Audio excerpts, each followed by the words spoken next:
Well, thanks for this chance to share my final report on my project, which was called SPIDER, Sharing Practice with iTunes U Digital Educational Resources.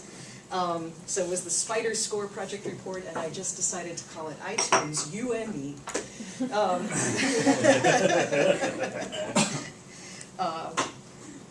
Basically, my project was I kind of partnered up with the Open University, Nottingham, and Oxford to see how they implemented iTunes U as a channel of OER.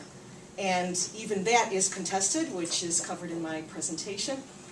And the idea was hopefully to inform others who might be interested in launching iTunes U but launching OER.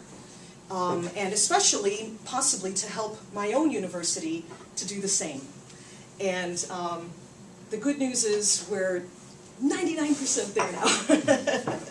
But I'll explain that. So basically, in my talk, I'd just like to kind of just briefly show you iTunes U, especially some new developments that I've seen in the last few months, which I think are pretty exciting. My project findings, as best as I can put them across. The case studies, I actually did a case study of each of the 3 universities, and these are 10-page reports each, which I have not yet submitted to Janet, so they're coming next week, I promise. But for the purposes of this, just a very short summary of what I gathered from each of the 3, and then a kind of an update as to where we're going in Leicester, so you can see how this all, how it is bearing fruit. Okay, well, just in case you don't know, iTunes U is the segment of the iTunes Apple Store, which dishes out free educational resources. Not all of them are openly licensed, but they're all free, and you definitely do not have to be logged in order to get them. That's important to say. They have 800 universities, but it's not just for universities. There's a section called Beyond Campus, and there's a section called For Schools. So I'm just showing you a few of these. This is the Worcestershire County Council. They launched theirs several months ago, and the idea seems to be sharing out learning resources for other teachers. And some of this is also, it looks to be for continuing professional development. And I began to get the idea that the reason why they're using iTunes U instead of something else is because it's a good multimedia channel, which is not YouTube, which is important for schools. This is becoming a theme that I've picked up, that schools tend to block YouTube for, you'd say, obvious reasons, but they can't think of reasons to block iTunes U, and so there's a way to dish this stuff out. Scotland started its own, so I can't read this in Gaelic, but they've got all these various materials for, it seems to be mostly aimed at schools. This is the Kyoto University. This one just launched recently. I've noticed a lot of international universities coming online. This is UNESCO. They just launched about a month ago, and there's some very interesting videos on there. I would recommend it. I don't think they are openly licensed, interestingly enough. Andy's nodding. Okay. Okay, okay. He didn't say knowledge. Okay, okay. And this is CERN. I think it was notable that they're on there. I have heard that it's Apple who are approaching these people to get them on. And that is interesting. To me it's notable because I don't think Google does similar for their YouTube Edu. Although they might, now that they have launched Google Music. It remains to be seen if their Google Music, that just launched last week, it's kind of a competitor to iTunes. It is possible that they could start dishing out podcasts. There's no reason why they can't. So it's definitely one to watch. And if you watch them, you might as well watch Amazon, because the Amazon Music Shop could possibly. I don't know if Amazon will give stuff away free. Who knows? Okay, and this one is Historical Royal Palaces. I have been noticing loads of libraries coming online in iTunes U, which is to me, that's quite significant. People are putting their multimedia materials out this way, including the U.S. National Archives. Apparently the presidential libraries have opened up and put some really fantastic historical stuff out there. So it's definitely worth a look. Next week I'm doing a presentation with the Colleges and University of Leicester network. It's a kind of librarians network, and I'm basically going to be going through all the various library material that is here. And our university is starting, we have a historical Leicestershire library which was made digital but not made open. Now there's a new JISC project which I'm getting to work on. It's being made open and they would like to stick it on here. So how do I examine iTunes U? You know, how do you know who's using it and how do they benefit from it? So what I decided to do was do a Survey Monkey, just an online survey.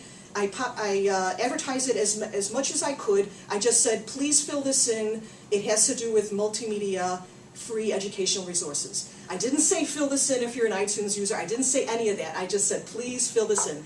Okay, I advertised it several times over my Twitter and my Facebook, and anybody who came here was from another country. I said, please can you. So when Gabby went to Afghanistan, she advertised it, and if they weren't online, she gave them papers, which were the equivalent. So it's not only online. The lady who was here from Mauritius, she advertised it back to her students. So I was able to get a pretty broad around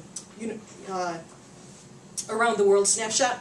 I also then said, well look, I'm just going to go on Twitter and see what they're talking about iTunes U. So basically I set up a Twapper Keeper, which is an archive. You just say, give me everything that mentioned iTunes U. And I didn't have the presence of mind to set this up until this past summer. But it is there. It's on my my Spider website, and if you go there you can just click, and forevermore you'll be able to see whatever anybody is saying about iTunes U, which is great. And so then I was able to quantify some of this. And then I also decided I'm going to go on the Chinese Twitter, which is Weibo. Okay, and this is what it looks like. I didn't manage to get a snapshot. But I don't speak Chinese, but my friend Ming does, so I went to Ming. And also, I did use Google Translate, which does the job to a certain extent, but I think it probably is pretty hilarious in some cases. Basically, what I can tell you is that I used it basically to find out, can they see YouTube? I just wanted to verify. The answer came back, definitely they cannot. And number two, I asked them, well, what do you think about iTunes U? There was a lot of chatter on there. And basically, I can sum it up by saying, one person said, it is great to see these free learning resources. It's great for me to improve my English. That's why they like the multimedia. And then they said, and our Chinese universities aren't really doing this. So that's what was nice about it. And I also found out that Apple is really pushing in East Asia. So I'm sure that also has something to do with it. I kept a blog. It's on my project website. I wasn't as faithful as I wished, but I did manage about 20, 25 small essays of things I was finding as I went along. And I did a Scoop It, which it's basically a curated, I'm gathering together the articles that I'm finding online, which had to do with iTunes U as a channel of open educational resources. And it just showcases it nicely, and it gets attention. So it's a good tool. So just briefly, my Survey Monkey, this is just what it looks like. It was really fast, and the real purpose of it was to get a baseline understanding. When I first went to my Leicester people and said, I think we should start iTunes U, they all said, why? We don't do Apple here, and it's an Apple niche thing. That's basically what they were saying. And so I thought to myself, is that true? That's a valid point, is it? So I just decided to ask, okay, just in case you don't know, iTunes U is available on Windows, it's free, it's not available in Linux, so it does not mean that you have to buy anything from Apple to get it, okay? You just have to have a computer with the internet, but it can't be Linux. Of course, if you have an Apple handheld, it's a lot nicer, but you don't need it. So I just thought, I'm just going to ask the question. I'm going to ask all those questions. Do you have a smartphone? Do you have an Apple handheld? Do you use iTunes? Do you use iTunes U? And if so, what do you think of it? That's basically what I was asking. And then I asked what country they're from, and I also asked what level of education they're in. So just a few tidbits, because there's much too much to show. Overall, 68% of the people said they use iTunes. 27% said they use iTunes U. I did find out that some of them were using it without realizing it. Some of the ones who said no had used it. It's one of those things where you're not sure. You're in iTunes, you're looking at Lady Gaga. It depends on what you search for. You could get a lecture, you know? Yeah. So you could. It's like that. It's like that. So there's no hard and fast line. I think this is how it works. This is how people stumble into it. So then overall, this is overall the world again, Afghanistan, Mexico, everywhere I could ask. 59.2% do have an Apple handheld device and 24% have an Android smartphone.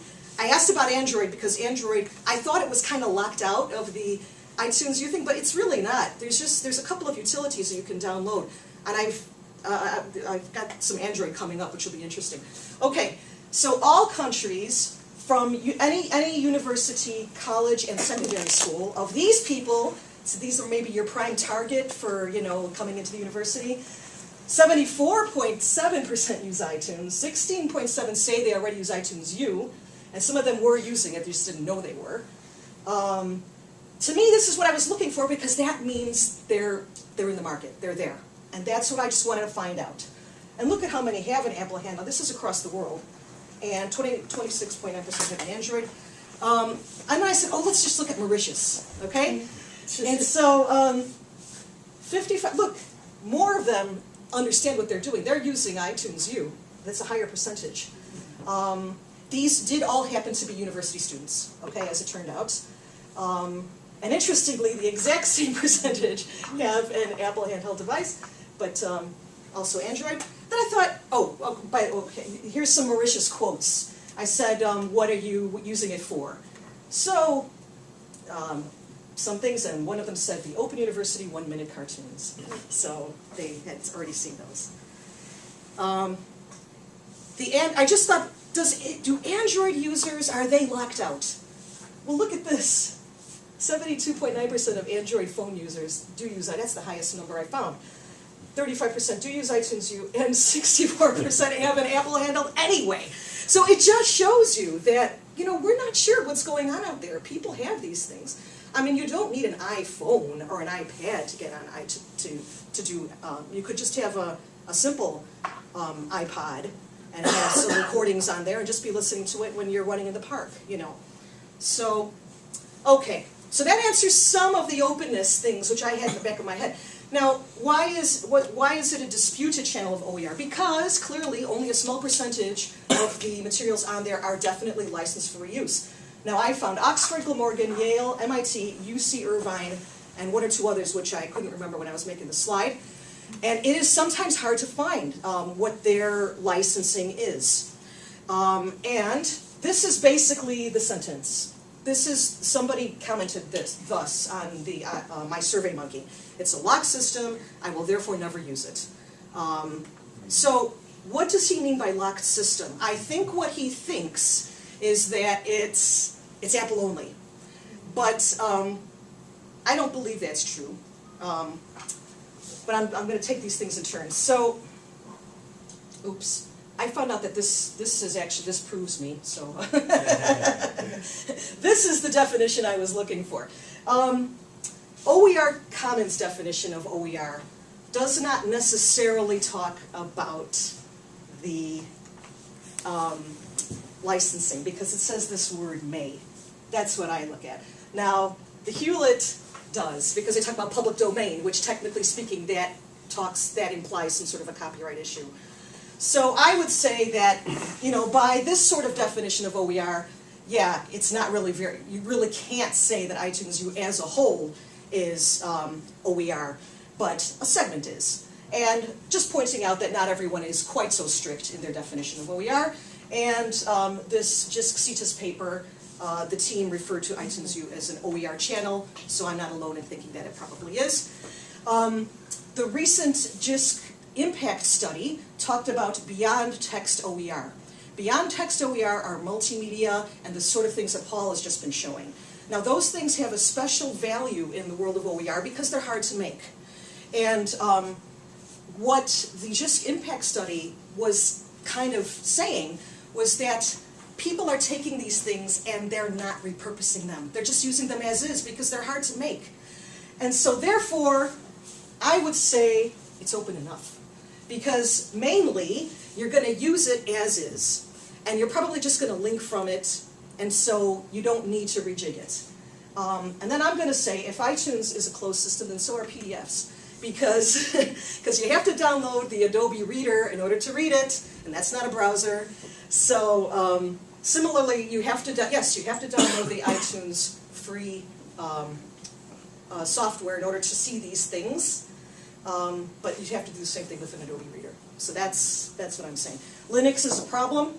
Well, Apple is a corporation and they have their own interests at heart, and that's how it is. But another interesting aspect of it is that I'm going to say it's the most mobile-ready OER channel. Of course it works the best on Apple handhelds. It looks beautiful on them, and it's very, it just grabs you. It's difficult with Androids, but it's not impossible. And I was surprised at the Android numbers that I saw. Of course, Android, there's more Android phones in the world than there are iPhones. That's true. I think that's only going to continue. So on the phone thing, you know, if you're looking at Apple versus others, I think Apple is, you know, maybe destined to lose. I don't know. But the iPad doesn't really have any other good competitors right now. So in the tablet world, Apple seems to have a dominance. The only reason why that is relevant is because they've got their own interests at heart, it could work in the favor. And I don't know if you're aware of how aggressively Apple is kind of pushing this one iPad per child sort of thing, but they are. You're shaking your head. Are you aware of this? Yeah. Well, it's happening in the United States and in this country. It was really happening in the States. Is it a good thing? Is it a bad thing? I'm not sure. Giving every kid an iPad, I mean, I love mine. It's very, very useful. There are great learning apps on there. I'm very torn, but and they're not cheap. Okay. So, what are people using them for? Well, there's three major ways that I looked at the use. Downloads was the first one. The Twitter stats was another one, and the third one was I looked at the impact studies found by Oxford with their iTunes U. I'm not going to really focus on that today because Melissa covered that. You may have heard that already. But the downloads from iTunes U are extraordinary.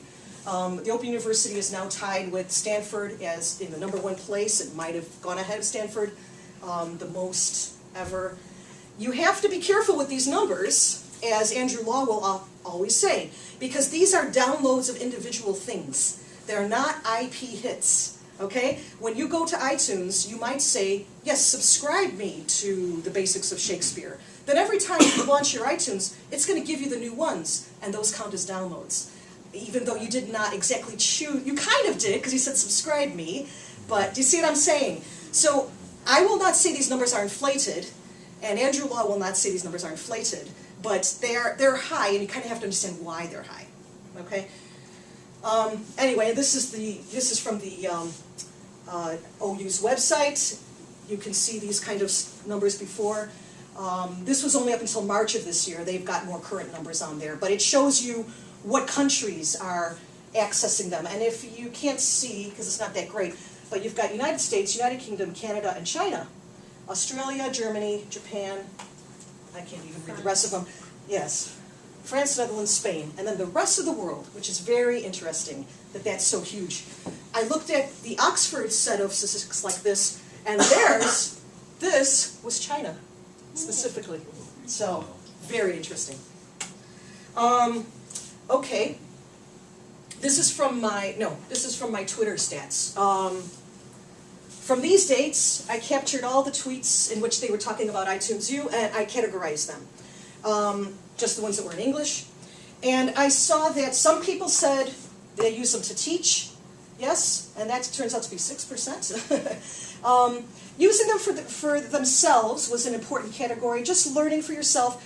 Many said just interested, but about the same number, slightly less, were wanting to learn something specific.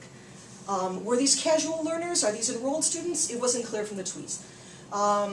There was some technical discussion, the sound isn't working if I click this. Academic discussion. People were then beginning to discuss the content of the lecture with other people in Twitter.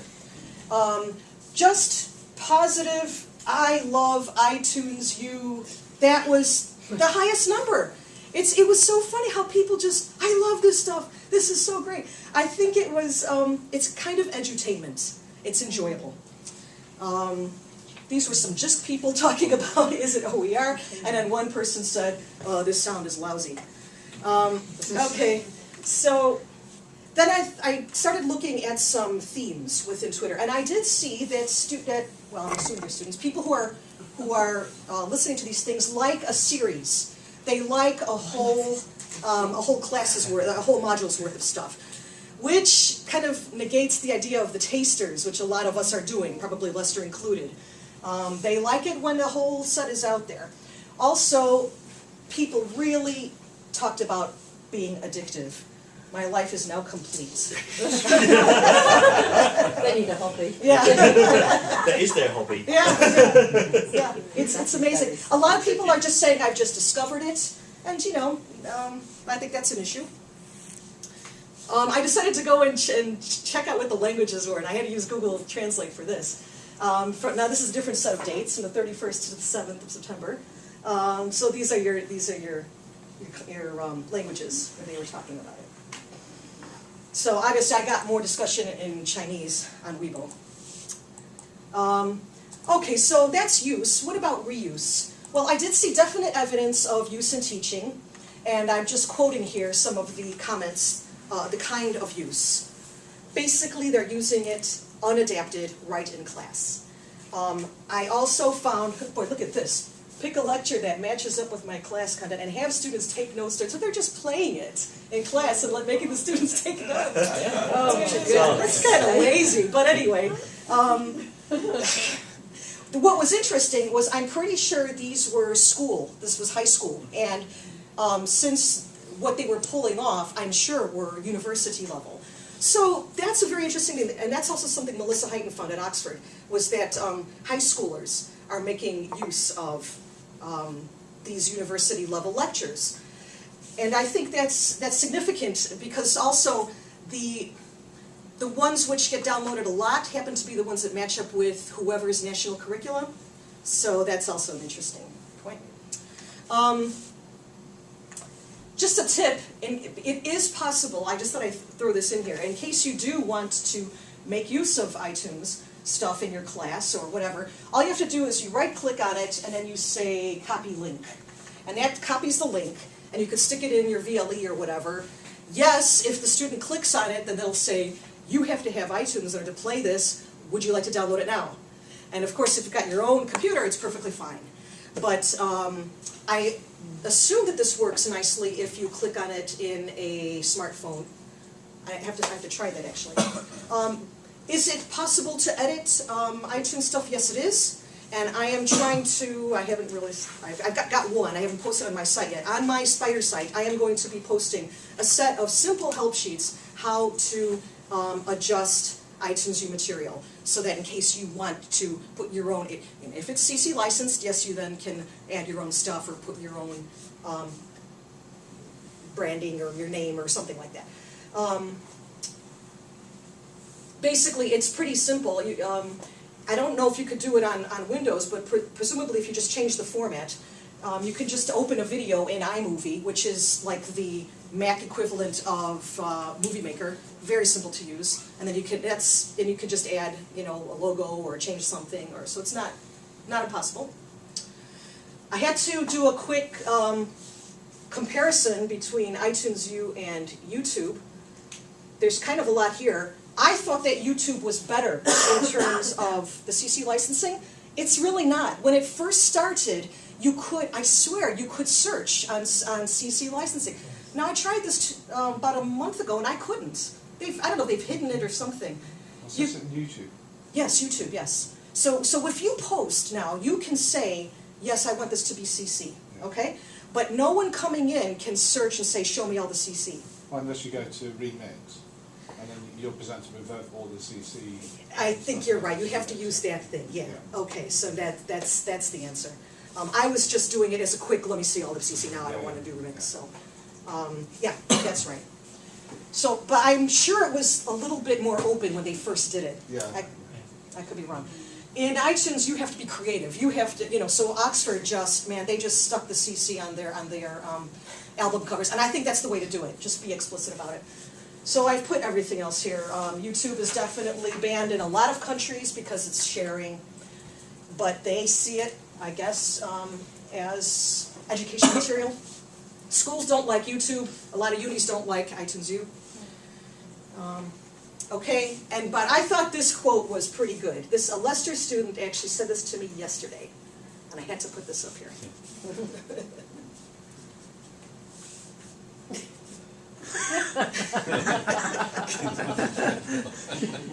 So if you can't see in the back, she's basically said, £9,000 fees,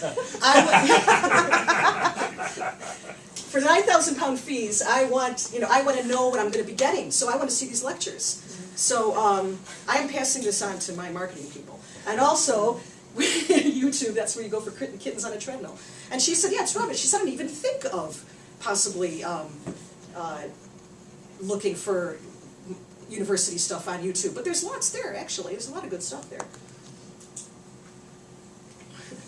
Okay. I'm sorry this is long, but this is just a brief section looking at motivation. I asked some of the people who are sharing out, and specifically sharing on iTunes U, why are they doing it? And this guy is from Nottingham, and he puts all of his lectures, every class he teaches, they're all on YouTube, I think. They're definitely all on iTunes U, and they're all served out through the U now, however. And he basically admitted that it's a mixture of things ranging from altruism through professional pride to vanity. So I think that's quite nicely put. And here's some shorter ones. This was an Oxford lecturer where it's not required to attend lectures. Read between the lines. This is, yeah, someone else. This one is very interesting. This is someone in my university who has been sharing stuff for years on a website, and he was very negative about putting it in iTunes U. And the reason is because he says, why would I want to put everything I've developed on iTunes U so people don't need to come to my website? And I think that's a very interesting point. Although in iTunes U, there's a link back, and you can link from a collection back to his website. But Apple is famous for rejigging that around to serve their own purposes. So right now, they've kind of put it at the bottom, and that's hitting a lot of people who use the iTunes U as a recruitment tool. It's hitting them a bit because they're not getting the click-through to the websites as much as they used to. Well, Apple can do what it wants. So, so this is an interesting point. But I think probably the workaround is just to link them both to each other. And I would, if I get a chance to talk to him again, I'm just going to say, well, it's up to you, do what you want, but it really does raise the profile. It's another channel. It's got international reach. Why not? It's not like there's any kind of exclusivity or anything. You're not giving anything to Apple. They stay on your servers at your university.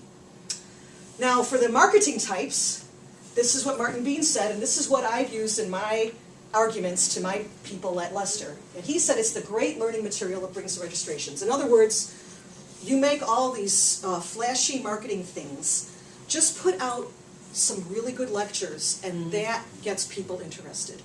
And I think the penny is beginning to drop. So what my marketing people are now saying, okay, it's okay for academics to give away tasters as a form of marketing, as long as they are of sufficient quality. Now that's what we're arguing. Because I'm like, well, don't you believe in your academics of all quality? And they obviously don't. So, so I'm working on that. Okay, my 3 case studies, I just put them down to 1 word each. So the Open University's implementation of iTunes U, I have to characterize it as being well-resourced. I think the Open University probably wasn't sure what to do. And apologies to anybody here who was really in on the ground floor. because most of the stuff in iTunes U was always recorded lectures. And that's not really what happens here. Should it have always been recorded lectures? Well, probably it shouldn't have always just been that, but that was how it just developed. I don't know if you know how iTunes U started, but it basically started when Steve Jobs got a bunch of university, like Duke, Stanford, a bunch of them, into his office, handed them all an iPod, and said, look at what we've invented, how can you use this in learning? And then that was how the Duke University, they gave one iPad for every freshman, started. And then it just, people were thinking, basically, how could I use Apple stuff in my teaching? So you could say, is that a little bit disingenuous? Perhaps. But it did kickstart some interesting things. And the idea of just the simple listening to a podcast, recorded lecture, is very interesting. You know, lectures, people argue whether they should even happen at all. And yet, Oxford has found that most of their, if they have video and audio, the audio is downloaded 3 times as much. So there's something still to the spoken word. But the Open University has really, really exploited its experience in broadcasting to just put out fantastic, well-crafted stuff, which teaches and entertains. But not only that, the Open University is kind of the forefront of the ebooks, taking the printed word and turning it into good, multimedia-rich ebooks that play nicely on an iPad. Oxford, I already mentioned the podcast. That's the word I would use for them. They've clearly got their CC, and that's the bulk of what they do, is just simple audio. And what's nice about that is that they kind of did it on the cheap. And this is how I kind of sold it to my people in Leicester. I said, well, look, lectures are valuable. We're still doing them. We've got some great lecturers. Let's share out what's happening. And people, the penny began to drop. The word I would use for University of Nottingham is China. And the reason is because they have a Beijing campus, and I was at